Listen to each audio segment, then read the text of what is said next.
लालकुआं उत्तराखंड सरकार को घेरते दिखे हरीश चंद्र दुर्गापाल, जन्मदिन पर समर्थकों का उमड़ा जनसैलाब। लालकुआं पूर्व कैबिनेट मंत्री हरीश चंद्र दुर्गापाल के जन्मदिन के अवसर पर उनके आवास पर कांग्रेस कार्यकर्ताओं, पदाधिकारियों और समर्थकों का तांता लगा रहा। इस दौरान कार्यकर्ताओं ने उन्हें जन्मदिन की शुभकामनाएं देते हुए उनके दीर्घायु और स्वस्थ जीवन की कामना की। जन्मदिन के मौके पर आयोजित मुलाकात कार्यक्रम में जहां समर्थकों ने दुर्गापाल का गर्मजोशी से स्वागत किया, वहीं राजनीतिक मुद्दों पर भी चर्चा हुई। इस दौरान दुर्गापाल ने प्रदेश सरकार पर तीखा हमला बोलते हुए कहा कि भाजपा सरकार हर मोर्चे पर विफल साबित हो रही है। उन्होंने आरोप लगाया कि सरकार ने न शिक्षा के क्षेत्र में कोई ठोस कार्य किया और न ही युवाओं को रोजगार देने की दिशा में गंभीर प्रयास किए। उन्होंने कहा कि सड़क, पानी और बिजली जैसी मूलभूत सुविधाओं की स्थिति भी संतोषजनक नहीं है, जिससे प्रदेश की जनता परेशान है। दुर्गापाल ने कहा कि महंगाई अपने चरम पर है और आम आदमी का बजट पूरी तरह बिगड़ चुका है, जबकि प्रदेश लगातार बढ़ते कर्ज के बोझ से जूझ रहा है। वहीं कांग्रेस जिलाध्यक्ष राहुल छिंवाल ने भी प्रदेश सरकार को आड़े हाथों लेते हुए कहा कि राज्य में भ्रष्टाचार लगातार बढ़ रहा है और सरकारी धन की बर्बादी हो रही है।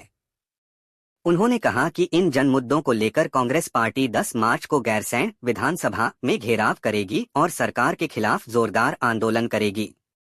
कार्यक्रम के दौरान बड़ी संख्या में मौजूद कांग्रेस कार्यकर्ताओं ने दुर्गापाल के नेतृत्व में पार्टी को मजबूत करने और जनहित के मुद्दों पर संघर्ष जारी रखने का संकल्प भी लिया।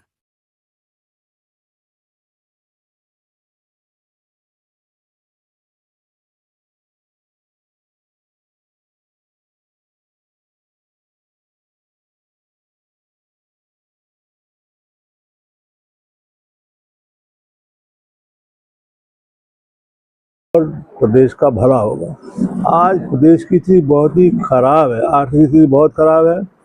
महंगाई का दौर, चाहे बिजली के दाम हो, चाहे रसोई गैस के दाम हो और चाहे अन्य जो भी किसानों के मतलब की चीज़ें हैं उनके दाम हो। अभी एनपीके के दाम बढ़ गए, खाद के, तो इन्होंने किसानों का अनहित किया है और आम जनता को बहुत दुखी किया है। और मैं समझता हूँ अगर लोग विचार मंथन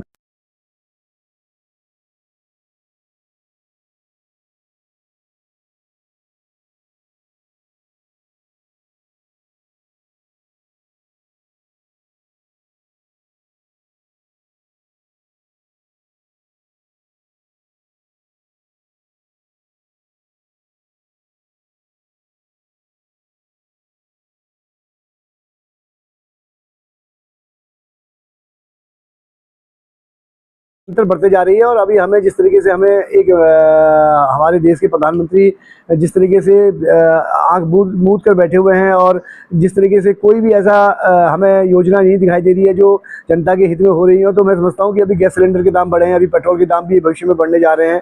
ये सब चीज़ें अब जो हो रही है, महंगाई जो है बिल्कुल आसमान छू चुकी है और आम जनता त्राहिमाम कर रही है और सरकार को इन सब चीज़ों से, आम जनता के हितों से कोई सरोकार नहीं रह गया है।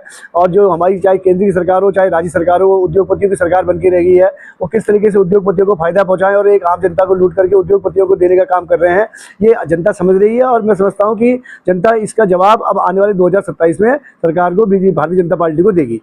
देखिए, यहाँ पर जहाँ पर मुख्यमंत्री अपने प्रचार प्रसार के लिए 1000 करोड़ से ज़्यादा अपने प्रचार प्रसार में खर्च कर देता है और जो एक आम जनता है उसकी कोई सूद नहीं लेता है, तो निश्चित रूप से आर्थिक बोझ तो निरंतर इस तरह की इन घटनाओं से बढ़ता ही जाएगा। और मैं समझता हूँ कि जिस तरीके से आर्थिक बोझ लगातार हमारे उत्तराखंड राज्य में बढ़ रहा है, जिससे कि भविष्य में आने वाले समय में हमारे उत्तराखंड राज्य को, जिसे कहते हैं कि बहुत सी परेशानियाँ झेलनी पड़ेंगी। इसी के लिए, इन सब चीज़ों के लिए ही मैं समझता हूँ कि जो हमारी कांग्रेस सरकार है, जो कांग्रेस